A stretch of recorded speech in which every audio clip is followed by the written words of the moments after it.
Welcome to my lesson on geometric mean. This is kind of a long lesson, so I've broken it into two parts. When you finish this first part, part A, don't forget to watch part B. And in this lesson, we're going to learn about geometric mean, what it is, and how we can use it to help solve problems in right triangles. So let's start with our new vocabulary. The geometric mean between two numbers is the positive square root of their product.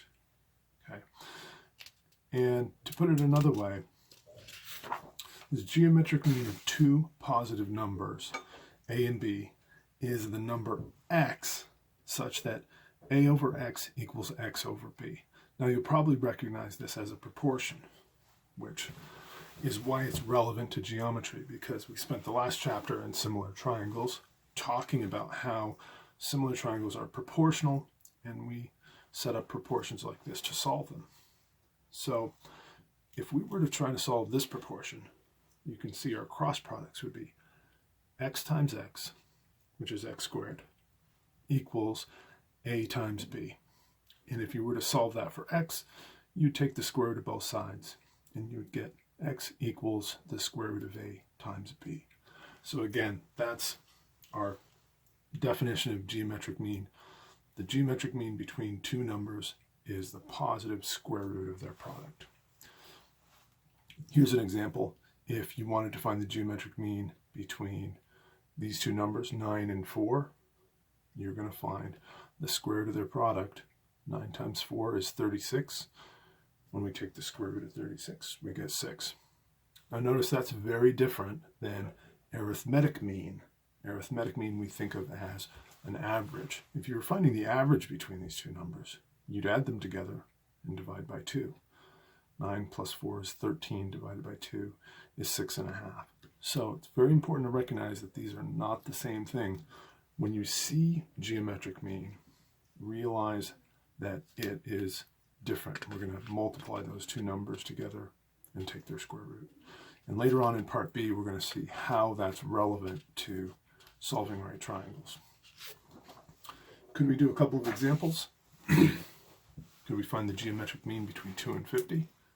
Well, this is going to be the number that is the positive square root of their product. So we can go ahead and multiply those together and take the square root. 2 times 50 is 100, and the square root of 100 is 10. Again, notice if we were to find the arithmetic mean, we'd add those two numbers together and divide by 2. 2 plus 50 is 52, divided by 2 is 26. It's very, very different than geometric mean. One more example. The geometric mean between 3 and 12. We would take the square root of the product of those two numbers. We're going to end up with the square root of 3 times 12 is 36, and the square root of 36 is 6. Okay? And again, the arithmetic mean here would have been 3 plus 12 is 15, divided by 2, 7.5. So we get a very different number if we're looking for geometric mean versus arithmetic mean. All right, now in order to apply this to geometry and see why it's called geometric mean, we've got to take a look at drawing the altitude in a right triangle. If we draw an altitude in a right triangle from the right angle to the hypotenuse, we end up dividing that triangle into 3 similar triangles. Okay, so here we have this larger triangle ABC. When we draw this altitude CD, we end up with this original triangle ABC being similar to this triangle ACD, which is similar to this triangle CBD. So how do we pull this apart and make sure that we're getting the similarity statements correct so that we know which parts are proportional to which other parts? In this particular triangle, it's not too bad. You can see that this is the short leg and this is the long leg in this triangle. And those must be proportional to the short leg and the long leg in this triangle, which must be proportional to the short leg and the long leg in this triangle. but it's not always that obvious. If you were given a triangle that was very nearly an isosceles right triangle, it would be hard to tell what is the short leg and what's the long leg. Let's call this triangle ABC. There's our right angle. And if you draw the altitude here, CD, it isn't easy to tell which is the short leg and which is the long leg in this triangle or that triangle. So if you get a problem like this, the easiest way to deal with it is to redraw that triangle as a very obviously not isosceles right triangle. And it'll help you keep track of what the short and long legs are. And here's our altitude, CD. Okay. And it helps to draw in those right angles too, so you can see which angles correspond. Now it's easier to write our similarity statement. We can say triangle ABC. Start with a larger triangle, ABC. And notice the right angle is angle C. That's going to be similar to triangle. Let's go for the medium triangle here. In the medium triangle, the right angle is D. So I'm going to put D as the third angle there. And here you can also see that angle B is going to have to be congruent to itself. So B is going to have to go in the second slot there for a medium triangle. And that leaves only one other angle, angle C. Now let's see if we can do the same thing for the smaller triangle. This is going to be similar to the smaller triangle. In the smaller triangle, the right angle is D. So the third angle there is going to have to be D. And angle A is going to be congruent to itself. So I know A has got to go in that first slot, and that leaves just one other angle, angle C. Okay. So if you have to figure out what are the similar triangles you're looking at, don't forget the order of the letters matters. It tells you which sides and which angles correspond to one another. If you have to do this for a triangle that looks like that, feel free to redraw it, and it'll be a little easier for you to figure out which angles correspond. Okay. There is another method you can use to do this. I know some students find this easier to picture, some of them find it more confusing, but you could take your medium triangle here, ABD. If we start with this triangle ABC and we draw this altitude BD, you could flip this medium triangle over like that. So at this point, D ends up over here at D prime.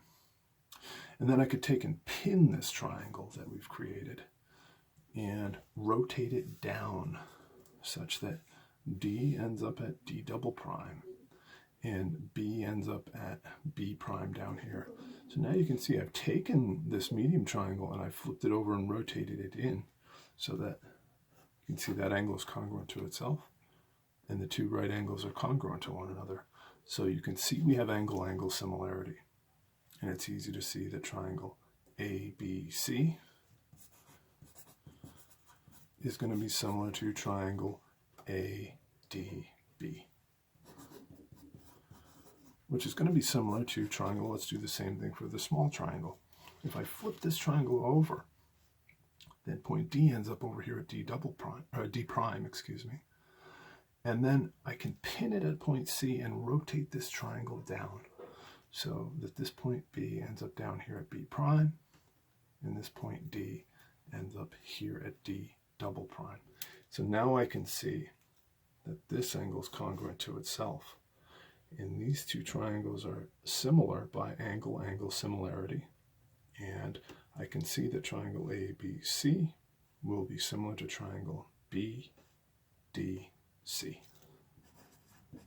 So you can use either one of those methods to work out where the similar triangles are. And if you can find them, then you can find the proportions that you need to solve these triangles. Could we do that here for this triangle? Could we write a similarity statement? for this set of 3 triangles? Well, let's start with a larger triangle, EFG. You can just write that out. Those can be in any order you want. The subsequent triangles have to have letter order that matches the first triangle that you choose. And in this triangle, F is the right angle. So I'm going to make sure that in my medium triangle, my red triangle here, what letter goes in the middle slot? Well, that's going to have to be H, because that is the right angle in that triangle. And here we can see that angle G is congruent to itself. So that means the third letter is going to have to be G, and that leaves only one other letter in our triangle. It must be F. Okay, can we figure out how to write the similarity statement for the smaller triangle? That's going to be similar to triangle.